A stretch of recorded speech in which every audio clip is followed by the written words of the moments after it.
minutes ago, James Harden. So Chris Paul is injured, and Harden's put the team on his back as of late, and he is on a historic pace. He finished 2018 in style, 43 points, 10 rebounds, 13 assists with the last night's win over the Grizzlies. Amazing. That made him the first NBA player to notch at least 35 points and 5 assists in 8 straight games. Oh, my God, numbers. Which was a mark he shared with Oscar Robertson. Yes. But the most remarkable stat from last night is that he scored 43 points on 8 made field goals. Yeah. How many turnovers? Which makes him the first player in NBA history to score over 40 on 8 or fewer makes. And it's the 8th time in his career he's done that. Well, he scored 40 or more on 10 or fewer field goals. That's the most numbers you've ever said in 30 seconds. Because it's so many numbers. Like he might go down as the greatest offensive player in NBA history. And I don't even put that much stock in James Harden in the postseason. But the numbers that he's putting up are incredible. You can't deny that. I don't like numbers. I was bad at math. I'm bad at math too. My checkbook's a mess. I don't like numbers. You just went numbers on me. You should get an accountant for that. You should have literally grabbed a phone book and started reading numbers. I'm like, Joy. These numbers are crazy, though. You're an emotional person. You emote. I do emote. And you just went numbers on me. Because here's the thing about James Harden. Normally, I emote about James Harden because I don't trust him in the postseason either. Thank you. However, I'm at a conflict because you always bring it back to LeBron James, and I feel like everybody can't be LeBron James. That's true. So I feel like we hold everyone to that standard. That's not fair. You know, that reminds me of my New Year's resolution in reality, which is I need to be nicer to LeBron. Yeah, I saw you tweeted that. I've been so critical of him. I disagree with you there. I think you're very balanced. Okay, Joy with the news. Well, that's the news. And thanks for stopping by. The Herd. Solved this because he was a college basketball star. My friend the Duggar, Fox Sports Radio. Come on, get out here. I got to talk about this whole James Harden thing. All right, here we go. Now, you and I disagree on a lot of stuff, but we always kind of respect each other's opinions. I believe in analytics, but I don't turn my head to analytics. They matter. So I'm not one of these Charles Barkley where it's all about analytics and no analytics. I'm kind of 70-30 analytics, but here's what I know. Usage rate. Yes. I thought I was going to have to bring this up. His usage rate is so high. He has the ball constantly. Constantly. So his numbers are all amazing. Yes. I don't think in June, I've seen Westbrook and Harden. Last year, Doug, James Harden went 0 for 11 on threes. It's not because his vision was bad. His legs were shot. He was, and there's actually a reason why. There's 2 reasons he doesn't play defense. One is because he doesn't play defense, and he hasn't had a coach. You know, they did play better defense in the playoffs, but a coach who truly held him accountable to defending better. Yeah. But additionally, it takes a bunch of your energy away. Sure. Right? Like, that's the part about LeBron that is amazing, is he's taking a lot more plays off now. Yeah. Before he got hurt defensively.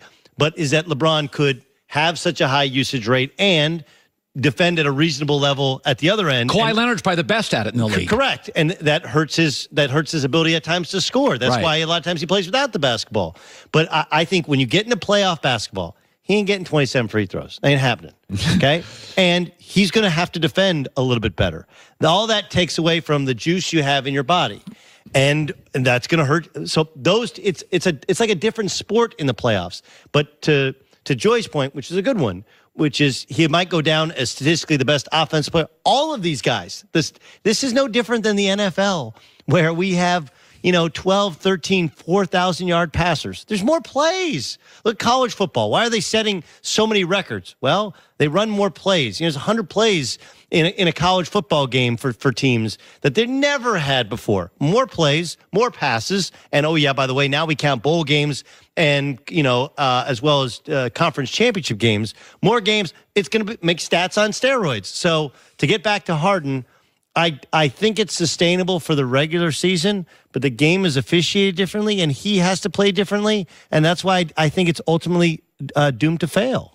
We were talking about this, is that as a former college basketball player, and somebody asked me the other day, they said, was Doug a good player? And I said, when Doug left college basketball, I remember watching you, I said he was the number 7 assist guy in the history of the sport. Doug was a great college basketball player, and at the time, a great program, Oklahoma State. And I remember watching you in college. You were you were really an old school point guard, dish, deal, run the floor. I was Rondo. Yeah, you were. You played defense. You couldn't shoot. It was Rondo. Yeah, couldn't shoot. Acknowledged. I mean, I couldn't make it. I could shoot. But it wouldn't go in. It didn't go in. It wouldn't go in. But it's interesting about this because there is, you know, when you talk about the NFL's always been about the roster. The NBA's about the star and the player. It feels like the Steelers have become incredibly beholden to the star, whereas Alabama, 10-year dynasty, New England, 18-year dynasty, are beholden to the system. This is the downside to the star. The upside is drama, fun, exciting, fantasy points. The downside is they're trapped with Antonio Brown. They got trapped with Le'Veon Bell. Yeah. Pittsburgh's kind of taken the NBA model, which is we're going to build around about 5 guys who are absurd. But the last year, Bell, Brown, and even Ben sometimes, you're trapped. Yes, let's not undersell the fact that Ben has all kinds of off-the-field issues in his past. Yes. And on the field, he's not always easy. He couldn't get along with Todd Haley, and now he gets his boy as offensive coordinator, and they never run the football anymore, even though Pittsburgh's always run the football. Yes. I also think it's who Pittsburgh always used to be in terms of how they dealt with contracts. They always used to. They tried to be like New England for years on the defensive side of the football, and Antonio Brown is one of the first guys that they've ever paid at the top level at his position. Right. But this also goes into the Odell Beckham Jr., right? Like here you have huge name, huge ego, huge talent, wide receivers who both get these big contracts, and both are kind of turds, even though they're both super, super talented. Yeah, I think football to me has always been, next man up is not a basketball term because there is no next Kevin Durant. As great as Jason Taylor was, if Jason got hurt for the Dolphins, you have 4 other defensive ends on the roster. They're not Jason, but somebody's going to have to put pressure on. Football players are largely at least semi-replaceable. There is no other Khalil Mack. Right. But the Khalil Mack thing is, I'm glad you brought that up. That was immediately which is all that John Gruden's saying. John Gruden didn't say Khalil Mack stunk. No, they actually traded for 2 first-round picks. Nobody gets traded for 2 first-round picks. That's right. He was saying, our team sucks, and we have Khalil Mack. So it really doesn't matter. Why are we going to overpay Khalil Mack and give him this huge contract, which hurts our ability to rebuild a team when even with Khalil Mack, we're terrible. We're not a good football team, right? So not a good defense. No. Right? They weren't a good defense when they went to the playoffs a couple years ago with Khalil Mack. Yeah. So now we're going to pay Khalil Mack? It's impossible to compare basketball and football. There's too many positions you have to fill on a football team. And unless it's the quarterback, look at the difference that LeBron James makes leaving Cleveland to the Lakers. One player can change the course of the history of your organization. It's not the same way in the I would NFL. make the argument, if I ran an NBA team, I would always side on paying the star. If I ran a football team with almost no exceptions, I would always side on grind him in contract negotiations or let him go. Aaron Rodgers is one of the few and Drew Brees, but I was saying this yesterday, there's only 4 players, in my opinion, you could disagree with this. I think there's only 4 quarterbacks in the league. Aaron's no longer one of them because he's 35 now and more brittle and kind of hard to coach. 4 quarterbacks in the league you can give average talent to, and they can carry it. I call them my bore 4. They're all boring. Brady, Brees, Russell Wilson, Luck. Brees went 5 years without making the playoffs. They're 7-9 because he had no defense. Well, he's got now a really good possession receiver. But they also have a really good defense. They have a really good. They built a really good team around him. Who in the NFL? I guess this is my point with the Steelers. Let's come back to the Steelers. Yes. What would you do with Antonio Brown? What do you do now? Well, if you trade him before June 1st, it's like $20 million in dead cap money. It kills you. So you can't trade him before the draft. Right. So you can't we're going to trade him for a first-round pick. I kind of think you got to get him in the room, and you got to sit down. This is where Tomlin has to make his money. I just work with TJ Hushmanzada. We just guest hosted the Dan Patrick Show on Fox Sports Radio.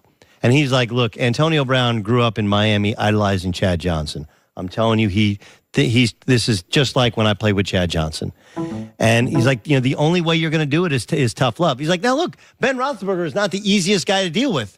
So this is where but we've never thought that Mike Tomlin is an X and O guy, right? He's not. No, he's an emotion. He's a Pete Carroll kind of emote. Okay, so if Mike Tomlin is as good as everybody believes him to be, I think you think a little bit less of him than most people in the NFL do, at getting guys all together and figured out a way to work, he has to make a way, because you can't, even if you were to wait until after June 1st and trade Antonio Brown, whatever you're getting back in return, it takes too long to get him up to speed to what Big Ben wants to do. The team, by the way, seems to be supporting, not supporting Antonio Brown. Juju Smith-Schuster is their MVP, right? Right. They also, I think most of the guys in that locker room, or at least the outspoken ones in that locker room on the offensive side of the ball, are all about the team and not about Antonio and not about Le'Veon. And maybe that runs in conflict with what the defensive guys. They got a mess there because they should be playing right now, and they're not. And the guy who's got to fix it, this is where you're Mike Tomlin. If you're not an X and O guy, it's not an emotion guy. You're hey, can I get everybody to work together to pull in the same direction? If not, somebody's got to go, and you got to figure out a way to move on from Antonio Brown, because you're not going to find another quarterback in short order. By the way, it's a wild card weekend in the NFL. Stick around. Yep. I'm going to take a break. It's a wild card weekend. Doug and I will kind of go back and forth. It is a new year today. New Year's. Happy New Year, by the way. Happy New Year to you, my friend Doug Gottlieb, the Duggar.